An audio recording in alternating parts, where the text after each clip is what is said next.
Welcome to Your Brand Amplified, the podcast where we interview marketers, publicists, and brands to learn their stories, what makes them tick, and tips and tricks that make a difference. I am so thrilled today to have James Hipkin, who is the managing director of Red 8 Interactive and the CEO and founder of Innately, on the show today. James, thank you so much for being here.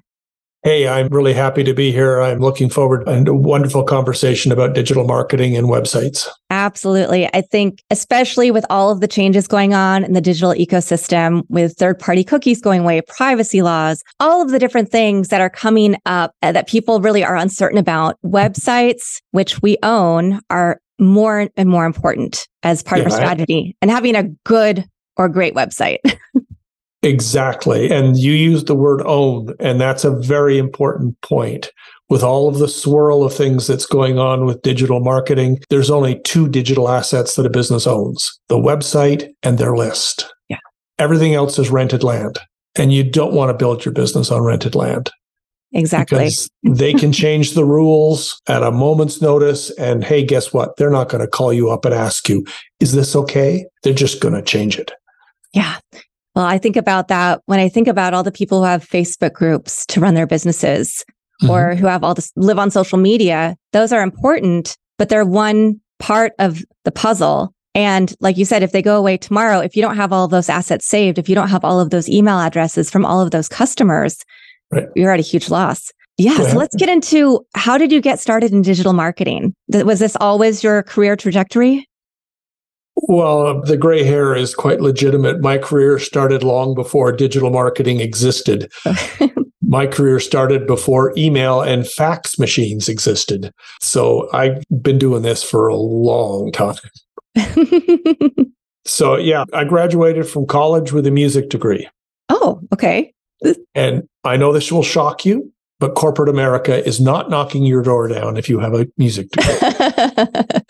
And I was deeply involved in the entertainment scene on campus, and I parlayed that into a 6-year stint working in the rock and roll industry as a tour manager, road manager, production person for major rock and roll recording artists, many of whom you'd recognize today. Wow. And then at the age of 30, I decided, I don't think I want to do this for the rest of my life. What other options do I have? And I recalled a conversation that I'd had, a long conversation I'd had with the lead singer from a 3-piece heavy metal band that I did a lot of work with. It's a Canadian band called Rush. And just a little band that, Geddy Lee is the leader and the bass player and the lead singer, and an extremely smart guy. And he was describing to me how they had vertically integrated their business. And he kept talking about it as a business. And I thought to myself, well, if somebody like Geddy Lee can be this business oriented and think in these terms, but with his skill set, perhaps I can too.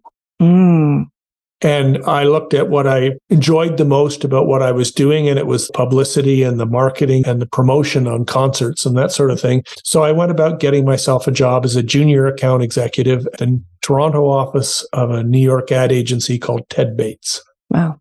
So that's how I got into advertising to start with. I was very involved in consumer packaged goods advertising. They pegged me to go to South America.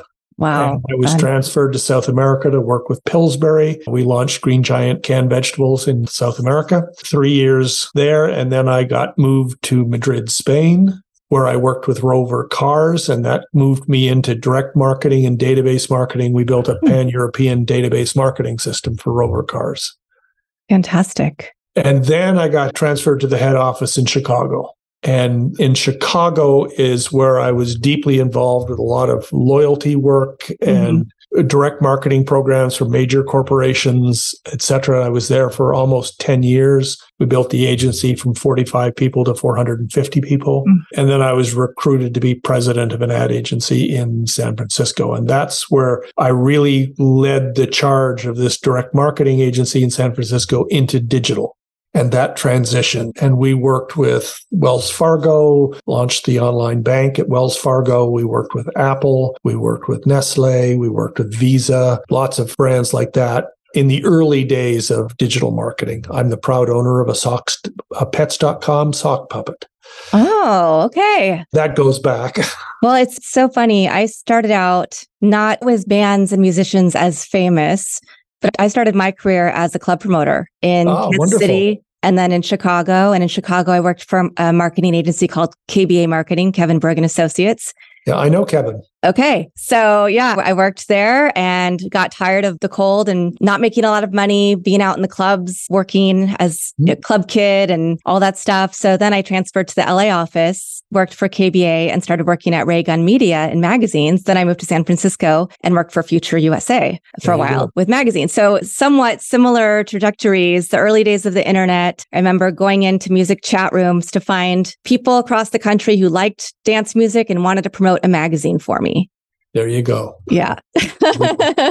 So it's fun to hear all of the adventures and the journey that you got to have that took you from Canada to South America to Europe to Chicago and then to San Francisco, which is where you are today, I believe. I'm not in San Francisco. We got the 20-somethings out of the house 10 years ago. And we sold the house in the Bay Area, moved up to the Sierra Mountain foothills. Oh, nice. A little town called Nevada City. It's about an hour away from Lake Tahoe. Oh, beautiful. Very cool. So you had been working with these big brands, helping them make this transition to this new technology. Right. The internet. And that's an interesting point. I mean, a lot of things appear to be new, and a lot of the tools that you get to use today are, in fact, quite new. Mm-hmm. But the principles remain the same. Yeah. The principles of effective marketing really, truly haven't changed because it's all about people. Right. And understanding who the people are and what the people are looking for and what's the journey that they are on. And if you create your marketing to support that journey, you're going to create mutual value. You're going to create value for your customers and you're going to create value for your business. If you just try to trick people into signing up or buying, etc., that's not creating mutual value. Mm-hmm. And when I was working in loyalty programs for major corporations, one of the things that I heard, a researcher was doing the readout of some research they did on customer loyalty. And he was an expert, right? This is all he did was research around customer loyalty. And he stood in front of the room and he said something very important and profound that really stuck with me. Mm-hmm. He said, in his experience, 90% of loyalty problems can be traced to a flawed sales process. Mm. And that really, really stuck with me. Yeah. And that got me thinking about it. And I developed the 5 relationship marketing principles. And these 5 principles I've used ever since then. And they just are the foundation bedrock of an awful lot of marketing work that I've done throughout my career. Wow. Are they things that you can share with us? Sure. The 5 principles are: attract the right customers for the right reasons. Mm-hmm. This is the buyer journey thing we were just talking about, which has got me off on this thread. So we'll come back to websites in a minute. The most crucial time is the beginning. Mm-hmm. If you think about interest, think of it as a bell curve. Interest doesn't disappear the moment somebody purchases. Right. And yet marketers miss out on this opportunity. Customers have purchased. They've just made a decision. They've said, I'm going to try you out. They're looking for confirmation that you value their business and that they've made a good choice.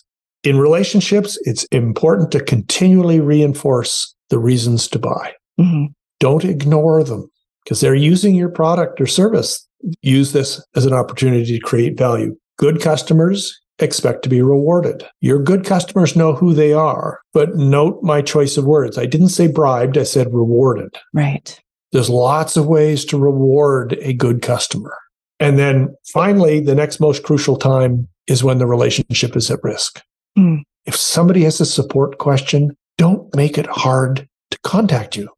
What you've said right there is gold. And I hope everybody listening is taking notes. We're going to rewind. This will eventually become a blog. But in the meantime, there are so many companies that are kind of fly by night these days, and they just want to churn and burn, right? They just get a customer in, they make one sale, then they don't care what happens to you afterwards. Right. Not creating that sense of brand loyalty and that experience that the customer is looking for when they're interacting with your company. Exactly. And the reality is, and I tell my clients this all the time, the most important sale is not the first sale. Yeah. it's the second sale. Because if you can get them to buy from you twice, the chances that they'll buy from you a third time are exponentially improved. True. And so you need to structure your communication and your marketing with that in mind. Buyer's journey doesn't end with the first sale. The first sale is usually about 2/3 of the way through the buyer's journey. And that simple distinction has significant impact on how you structure and think about your marketing. It makes a huge difference. Yeah. Massive difference. Massive, massive. I was up late last night. I teach digital media management at USC, and I was reviewing student assignments. They did video presentations. And one of them was talking about her customer journey for this pretend product, and how, for instance, if you know somebody's customer's favorite color is pink, whenever you get a new pink shoe, that's something that you would send to them to do personalized marketing. That's right. I've also talked to other marketers who say companies get so much data about us. They ask us our birthdays, our favorite charities, whatever other information they want, but then do they actually act on it? Right. How nice is it to get a birthday email and get a little discount or get a little gift with purchase, right? And yeah, I mean, they're selling you something, but they're still acknowledging a day that most of us like to be acknowledged on. Well, there's another important distinction here. All customers are not created equal. Yeah. And I don't mean that in a pejorative sense. Right. Every category consists of a range of customers. The majority of the customers are occasional users. But 20% of the customers are going to be driving 80% of the sales in the category. The specific numbers will differ depending on what category you're in, but the concept is true as the sun coming up. And those heavy category users have a completely different mindset around the category. They're much more knowledgeable. They are heavy users because they have a heavy need. And therefore, they're going to be a lot more receptive to your messaging and the opportunities that you take to create value with them. So they are worth investing in. Yes. They're worth that extra time. Now, the regular day-to-day customers, and this is where personalization that you brought up a second ago is so important. Regular day-to-day customers, don't inundate them with a whole lot of communication because it's not about you, it's about them. Customers don't buy what you sell. Customers buy solutions to their problems. Right. I love that you just said that, because there are a few companies now, people are, so go on our website, put your email address in, but then put your text, put your phone number in. We'll send you a text message and you'll get X% off and blah, blah, blah. But then when you do that, I'm being bombarded with almost daily text messages from companies. Maybe I've purchased a couple items and that was all I wanted at the time. Maybe I haven't purchased from them yet because I'm still deciding. I haven't had all those, the 8 to 12 or however many touch points yet to make that purchase and decision. Those emails are not going to help me get there. I'm going to get there when I get there. All the marketing in the world is not going to change a customer's need state. Their need state is a function of their circumstances.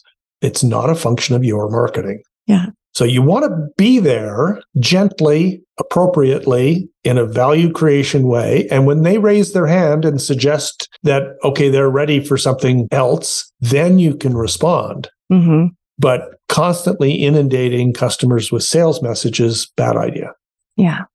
How do you break through all the clutter these days, though, with all the messages we get and the retargeting and knowing that our personal devices are hearing our conversations, even if we aren't like doing a Google search or a TikTok search on them, and they're serving us the ads to whatever we were just talking about with our friend or family member?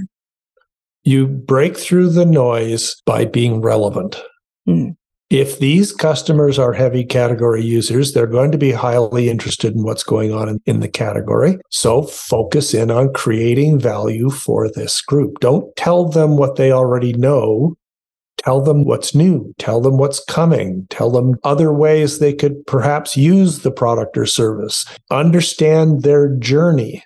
Understand the questions that they're likely to be having and answer those questions. If you create value in that way, you will break through the clutter. If you don't create value, it doesn't matter what you say, they're not going to see it. So the customer journey actually has a lot to do with your businesses. Right. Because on one side, you have Red 8 Interactive, which deals with major corporations, big businesses. Right. And then you've created another solution for emerging brands, entrepreneurs, people just starting out perhaps, or maybe people who have... Yes, exactly. Yeah. The reason I created Innately is smaller businesses couldn't afford to work with us. Yeah. But when I saw the god-awful websites they had, they really should have been working with us. Mm-hmm. So I wanted to create Innately as a software as a service, as a subscription product that makes it more affordable for smaller businesses to get access to our knowledge and expertise. Mm. Because when I audit websites, the most common flaw that I see in websites is not design, it's not copy, it's an absence of strategy. Okay. Sometimes call it checkboxism. The business owners, I need to have a website. Website's on the list. I got my nephew to make a website for me. Right. I have a website. Check the box. No strategic thought was put into it. It might be really pretty. It might not. But if there's no strategy, it doesn't matter whether it's pretty or not. It's not going to resonate with people who get to the website because they're on their journey. And you need a website that doesn't recognize the journey that the customer is on is just digital noise. Right, exactly. You're hitting on two things that I see so much. One is when we talk about the hero's journey, right? The hero is the customer. The hero is not us. Right. We're here to provide tools for the hero on their journey.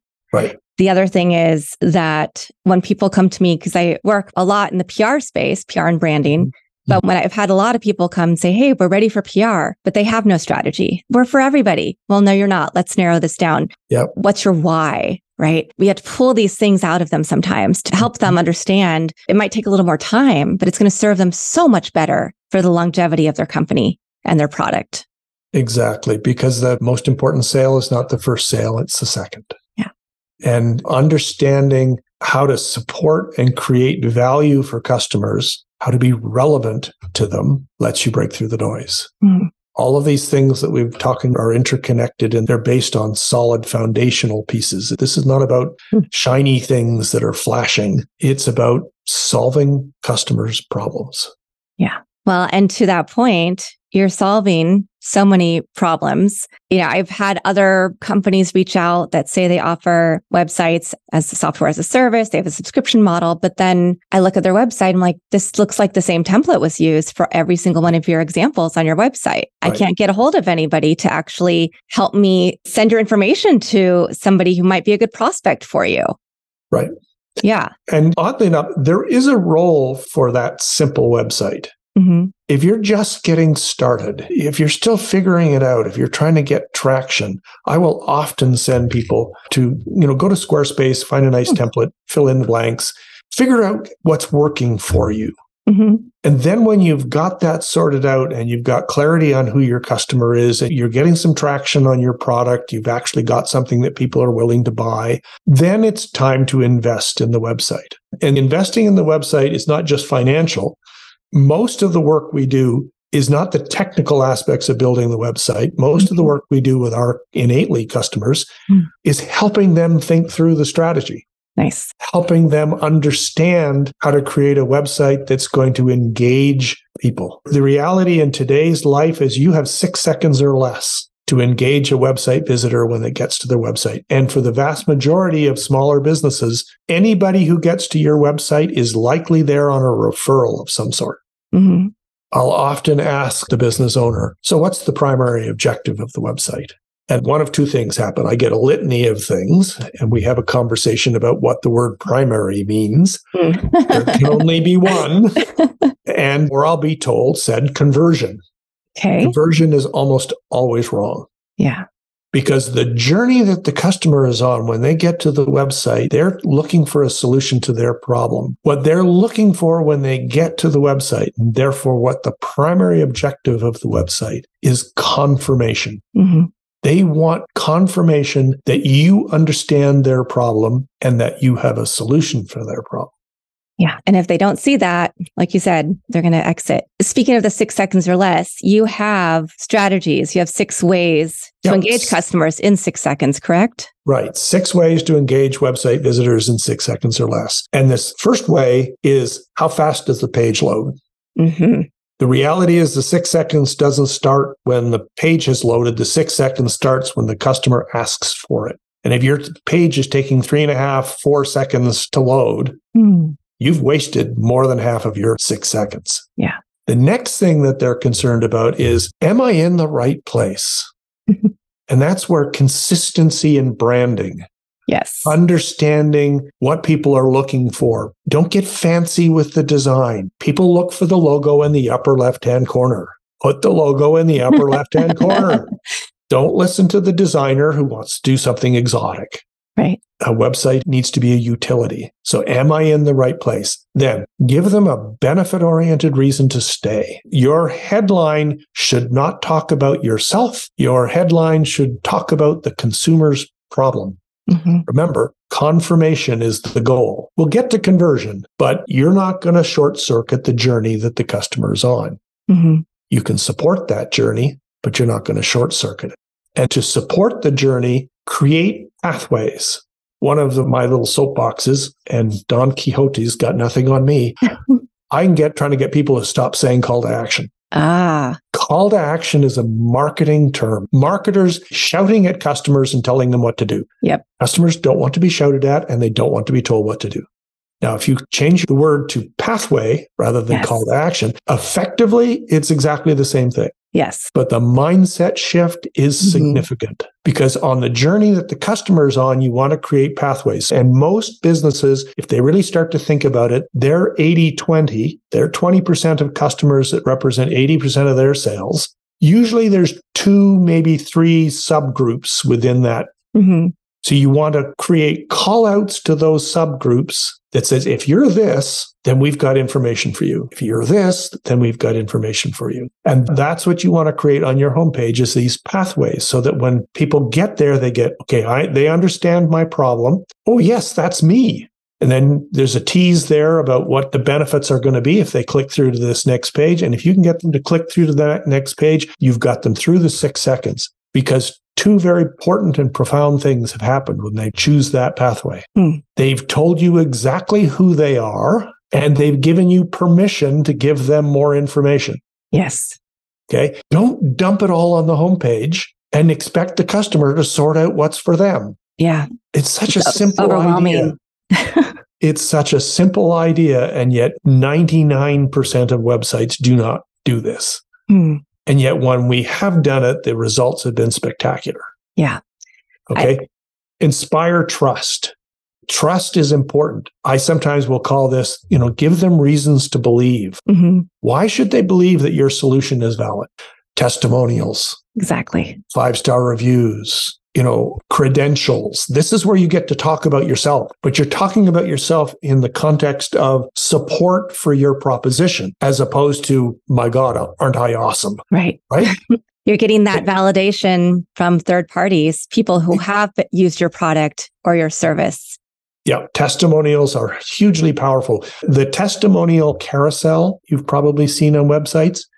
What a waste of digital real estate. Nobody scrolls through those things. I mean, you want one powerful testimonial. And if they've used testimonials all throughout the website, so for example, if somebody chooses a pathway, those same rules apply. You still need to give them a benefit-oriented reason to stay. The visual hierarchy needs to be clear on the page, and then use a testimonial that particular audience can relate to because they've told you who they are.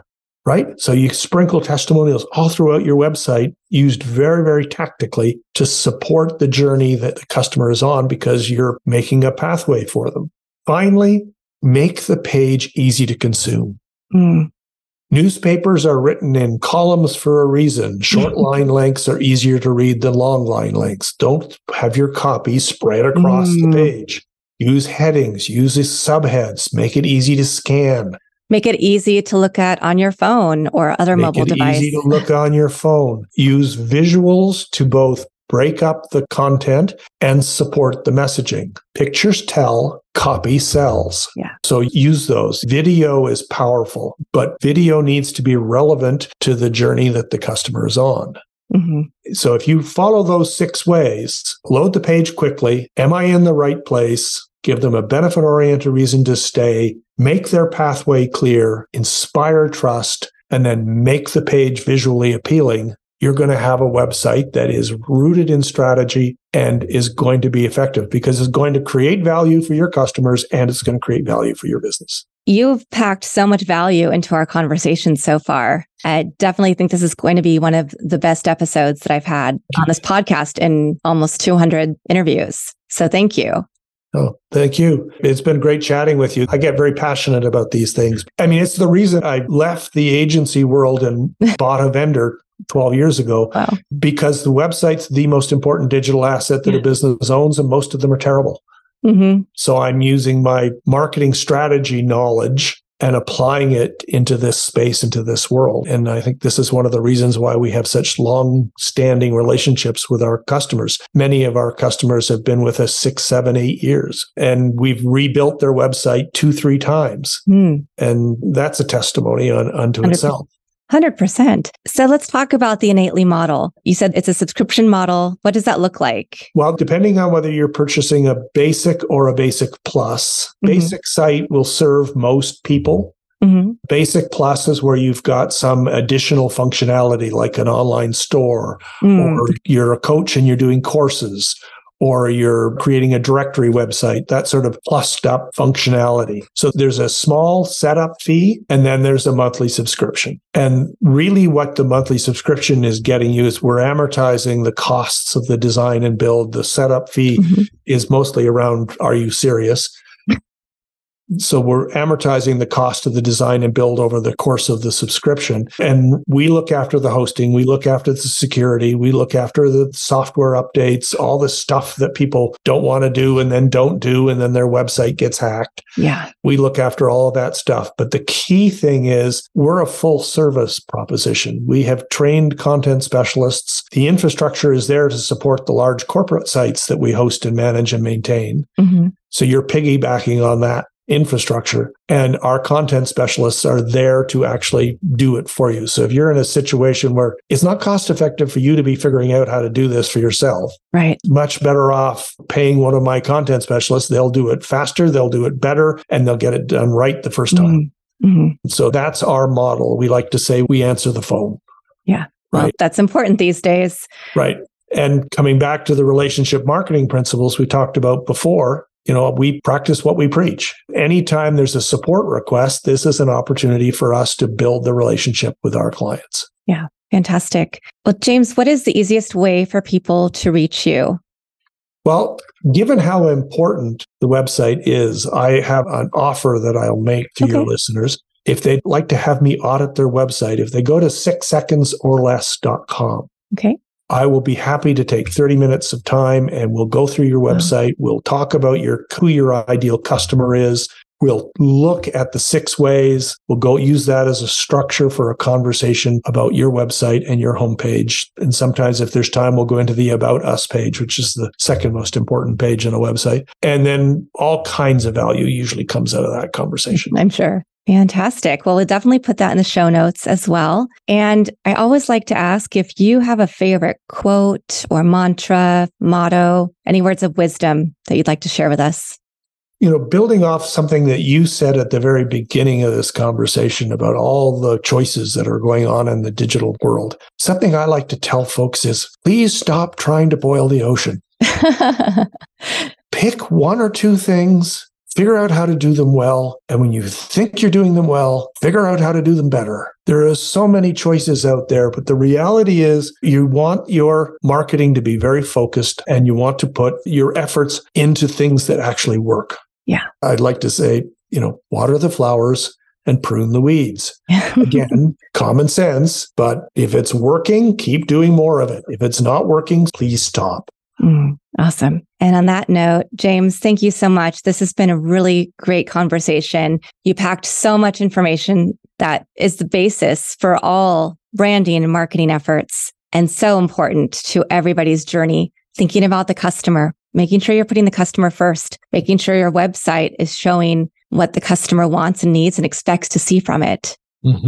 So on that note, we'll make sure that people go to 6 seconds or less. To the audience, if you've enjoyed this episode, please leave us a 5-star rating and a review. They really help us reach more people with the algorithm. And I will be back again in a few days with another amazing expert guest. And I so appreciated our conversation and can't wait to jump on your website and see who I can refer to you as well. So thank you, James. Fantastic. Thank you.